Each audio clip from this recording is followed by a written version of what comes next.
Kisah Nabi Khidir alaihissalam menjadi kisah yang mempunyai tempat penting di hati umat Islam. Kisah Nabi Khidir diceritakan dalam Al-Quran, yakni pada surat Al-Kahf ayat 65-82. Bukan hanya itu, sosok Nabi Khidir juga beberapa kali disebutkan dalam hadis. Kendati demikian, banyak pendapat mengenai sosok misterius yang satu ini. Ada yang menyebutkan bahwa Nabi Khidir bukanlah seorang nabi, tetapi hanya hamba saleh yang diberkahi kebijaksanaan besar, rahmat, dan ilmu. Namun, ada pula yang menyebutkan bahwa Nabi Khidir adalah seorang nabi. Terlebih jumlah Nabi Allah Ta'ala sangat banyak, namun yang wajib diketahui hanya 25 saja. Nabi Khidir merupakan keturunan dari Nabi Nuh alaihissalam dari jalur Sam. Ada banyak pendapat mengenai kisah Nabi Khidir. Banyak yang menyebutkan bahwa Khidir atau Khidir bukanlah nama dari sang nabi. Itu adalah sebuah julukan yang mempunyai arti hijau. Dijuluki seperti itu karena Nabi Khidir mempunyai keistimewaan, yakni sebuah mukjizat yang diturunkan padanya yang dapat mengubah tanah gersang menjadi subur dan menghijau. Hal ini tertera dalam hadis yang diriwayatkan oleh Ibnu Abbas. Hadis tersebut berbunyi, yang artinya, sesungguhnya Khidir disebut Khidir lantaran setiap beliau salat di atas hamparan kulit putih, maka hamparan itu tiba-tiba berubah menjadi hijau. Kisah Nabi Khidir alaihi wasallam dengan Nabi Musa alaihi wasallam menjadi kisah yang sering diceritakan. Kisahnya sendiri dijelaskan dalam surat Al-Kahf ayat 60-82. Meski tidak disebutkan Nabi Khidir, para ulama sepakat bahwa hamba Allah yang bertemu dengan Nabi Musa tersebut adalah Nabi Khidir. Kisah ini bermula saat Nabi Musa ditanya oleh kaumnya mengenai siapa orang yang paling berilmu. Nabi Musa yang terkenal cerdas pun menyebut bahwa dirinya adalah orang yang paling berilmu. Tak lama, Allah Ta'ala pun memberi peringatan kepada Nabi Musa dan menyebutkan bahwa ada seorang hambanya yang lebih berilmu daripada Nabi Musa. Menyadari kesalahannya, Nabi Musa bertaubat, meminta maaf, serta meminta petunjuk untuk bertemu dengan hamba Allah berilmu yang dimaksud. Allah Ta'ala pun memberi petunjuk kepada Nabi Musa. Ia memerintahkan Nabi Musa untuk membawa seekor ikan, dan sekiranya ikan tersebut hilang, di sanalah Nabi Musa akan bertemu dengan hambanya, yakni Nabi Khidir. Setelah mendapat petunjuk dari Allah, Nabi Musa pun mengembara bersama dengan seorang pembantunya, hingga akhirnya, ikan yang dibawa oleh pembantunya Nabi Musa lompat ke sebuah lautan dan hilang. Pembantu tersebut pun memberitahu Nabi Musa atas hilangnya ikan tersebut dengan cara yang tidak biasa. Nabi Musa tersadar bahwa lautan tersebut adalah tempat pertemuannya dengan Nabi Khidir.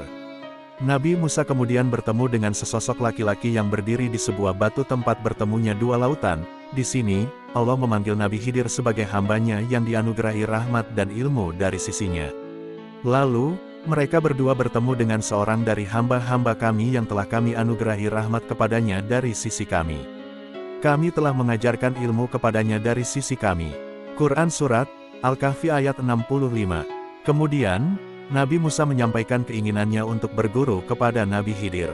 Bolehkah aku mengikutimu agar engkau mengajarkan kepadaku ilmu yang benar dari apa yang telah diajarkan kepadamu untuk menjadi petunjuk? Sesungguhnya engkau tidak akan sanggup bersabar bersamaku. Bagaimana engkau akan sanggup bersabar atas sesuatu yang engkau belum mempunyai pengetahuan yang cukup tentangnya?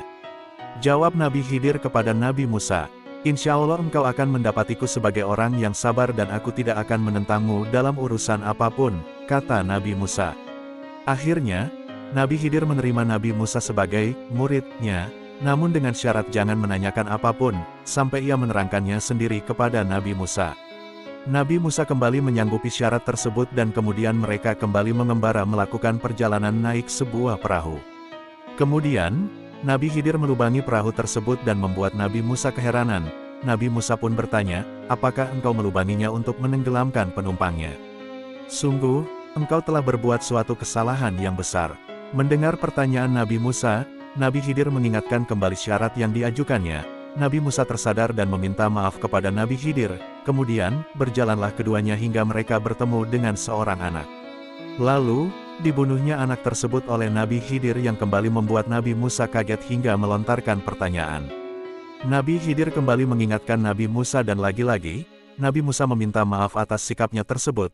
Nabi Musa pun berjanji bahwa jika setelahnya masih bertanya tentang sesuatu, Nabi Khidir diperbolehkan untuk meninggalkannya. Jika aku bertanya kepadamu tentang sesuatu setelah ini, jangan lagi engkau memperbolehkan aku menyertaimu. Sungguh engkau telah mencapai batas yang wajar dalam memberikan uzur, maaf kepadaku, ujar Nabi Musa. Nabi Khidir dan Nabi Musa kembali melanjutkan perjalanan hingga sampailah ke suatu negeri dan meminta perjamuan kepada penduduk negeri tersebut. Namun, penduduk tersebut tidak mau menjamu keduanya. Kemudian, Nabi Khidir dan Nabi Musa mendapati dinding salah satu rumah penduduk negeri tersebut hampir roboh dan kemudian Nabi Khidir menegakkannya. Di sini, Nabi Musa memberikan pernyataannya, jika engkau mau, niscaya engkau dapat meminta imbalan untuk itu. Mendengar Nabi Musa berkata seperti itu, Nabi Khidir mengatakan bahwa inilah saatnya ia berpisah dengan Nabi Musa. Namun, sebelum berpisah, Nabi Khidir menjelaskan peristiwa-peristiwa yang terjadi sebelumnya kepada Nabi Musa. Inilah waktu perpisahan antara aku dan engkau, aku akan memberitahukan kepadamu makna sesuatu yang engkau tidak mampu bersabar terhadapnya, kata Nabi Khidir.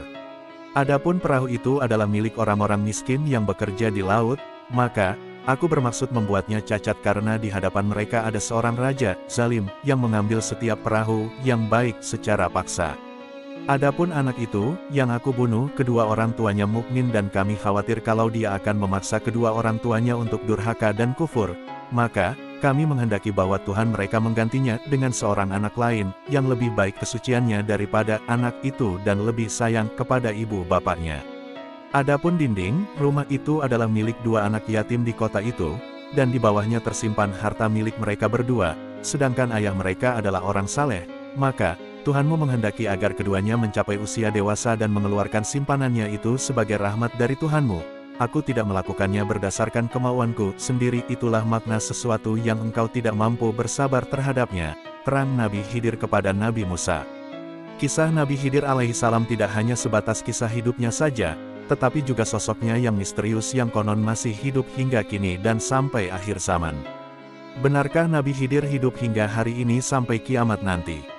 Dalam suatu riwayat disebutkan bahwa Nabi Adam berdoa kepada Allah Ta'ala untuk memanjangkan usia orang yang menguburkan jasadnya. Disebutkan doa tersebut dikabulkan Allah dan yang menguburkan jasad Nabi Adam adalah Nabi Khidir, sehingga Nabi Khidir mempunyai umur panjang yang hidup hingga hari ini bahkan sampai kiamat nanti. Ada juga riwayat yang mengatakan bahwa Nabi Khidir berumur panjang karena telah meminum air dari telaga Ainul Hayat, yang diyakini memberikan kehidupan abadi bagi siapapun yang meminum air tersebut. Kendati demikian, riwayat lain justru membantah hal tersebut. Disebutkan Nabi Khidir sama seperti manusia pada umumnya, yakni mempunyai waktunya tersendiri. Diriwayatkan dari Ali bin Musa Ar-Ridha dan Muhammad bin Ismail Al-Bukhari. Abu Bakar An-Nakasi dalam tafsirnya mengungkapkan bahwa Nabi Khidir telah meninggal dunia. Abu Bakar An-Nakasi juga menambahkan bahwa Imam Bukhari pernah ditanyai ihwal, apakah Nabi Khidir masih hidup? Dan Imam Bukhari menolak pendapat yang menyatakan bahwa Nabi Khidir masih hidup dengan hadis, di penghujung 100 tahun ke depan, tidak tersisa seorang pun di atas muka bumi ini, hadis riwayat Bukhari. Terlepas dari dua pendapat tersebut, yang harus dipercaya adalah Nabi Khidir merupakan hamba Allah yang dianugerahi rahmat dan ilmu dari Allah dan pernah hidup di bumi ini. Itu tadi kisah Nabi Khidir yang mendapat tempat istimewa di hati umat Islam di seluruh dunia. Beberapa tindakan yang dilakukan oleh Nabi Khidir memiliki hikmah yang tidak dapat dipahami oleh akal manusia. Sehingga, kita harus mengimani bahwasannya Nabi Khidir mencerminkan kebijaksanaan dan rahasia Allah yang tidak terbatas. Dan yang like dan komen semoga mendapat pahala.